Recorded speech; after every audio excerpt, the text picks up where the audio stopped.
نحمده ونصلي على رسوله الكريم اما بعد اعوذ بالله من الشيطان الرجيم بسم الله الرحمن الرحيم ان عدة الشهور عند الله 12 شهرا في كتاب الله يوم خلق السماوات والارض منها 4 حرم ذلك الدين القيم فلا تظلموا فيهن انفسكم وقال النبي صلى الله عليه وسلم افضل الصیام بعد رمضان شہر اللہ المحرم۔ معزز سامعین کرام، اللہ تبارک و تعالیٰ کا بہت بڑا احسان کرم اور فضل ہوا کہ اللہ تعالیٰ نے جمعہ کی نماز کے لیے مسجد میں آنے کی توفیق عطا فرمائی اور تھوڑی دیر دین کی بات کہنے اور سننے کا موقع عطا فرمایا۔ یہ اسلامی مہینے کا پہلا مہینہ ہے۔ اسلامی کیلنڈر، اسلامی تقویم کا یہ پہلا مہینہ ہے۔ یہاں سے اسلامی سال کا آغاز ہوتا ہے۔ جس طرح سے انگریزی سال کا جو آغاز ہوتا ہے جنوری سے، اسی طرح سے اسلامی سال کا آغاز ماہ محرم الحرام سے ہوتا ہے۔ محرم الحرام سے جو سال کا آغاز ہوتا ہے اور ذوالحجہ پر ختم ہو جاتا ہے، یہ انسانوں کا بنایا ہوا نہیں ہے، بلکہ اللہ تبارک و تعالیٰ نے اسے بنایا ہے اور اس کو مقرر کیا ہے۔ سال کے اندر 12 مہینہ ہونا یہ خود اللہ تبارک و تعالیٰ نے متعین اور فکس فرمایا ہے۔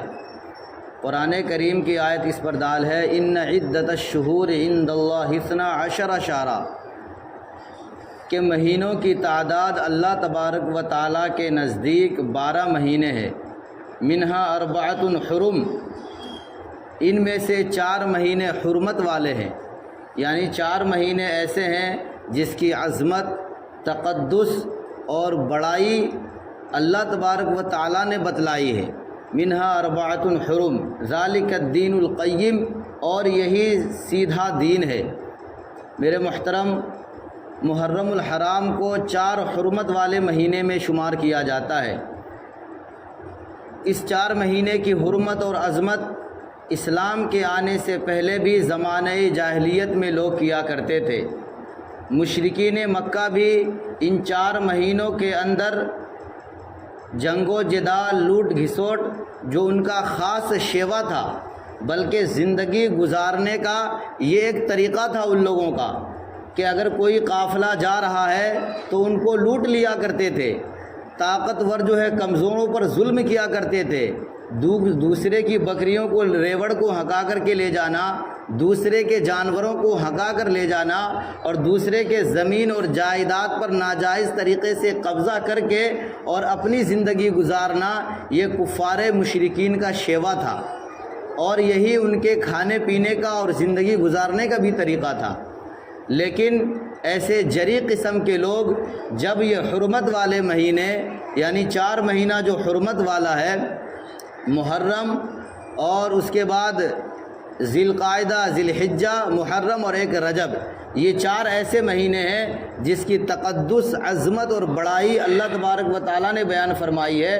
اور ان کی تقدس کا خیال، ان کی عظمت کا خیال اور ان کی بڑائی کا خیال ایسے درندے صفت لوگ بھی رکھا کرتے تھے، یعنی کفار مشرکین بھی ان مہینوں کا ادب و احترام کیا کرتے تھے، اور وہ جو لوٹ گھسوٹ، مار پیٹ، دنگا فساد اور دوسرے کے بکریوں کو ہکا کر لے جانا اور ناجائز طریقے سے دوسرے کے زمین اور جائیداد کو قبضہ کرنا جو ان کا شیوا تھا، ان مہینہ میں وہ توبہ کر لیا کرتے تھے۔ یہاں تک کہ کتابوں میں لکھا ہوا ہے کہ اگر کوئی کسی کے باپ کو قتل کر دیا کرتا تھا اور مجرم نظر نہیں آتا تھا، اور ان 4 مہینوں میں اگر نظر آ گیا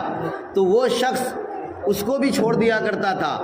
اس لیے کہ یہ حرمت کا مہینہ ہے۔ اپنے باپ کے قاتل سے بھی وہ بدلہ نہیں لیتا تھا، اور اپنے باپ کے قاتل کو بھی اس مہینے میں وہ کچھ نہیں کہتا تھا، کیونکہ یہ عظمت کا مہینہ ہے، یہ تقدس کا مہینہ ہے، اس کی بڑائی وہ لوگ بھی کرتے تھے۔ میرے محترم، لہذا اس مہینے کی تقدس اور عظمت کو اسلام نے بھی برقرار رکھا ہے۔ اس مہینے میں ہمیں بھی چاہیے کہ ہم تمام خرافات سے، بدعات سے، رسومات سے اپنے آپ کو بچائیں، اپنے اہل و عیال اور بال بچوں کو بچائیں۔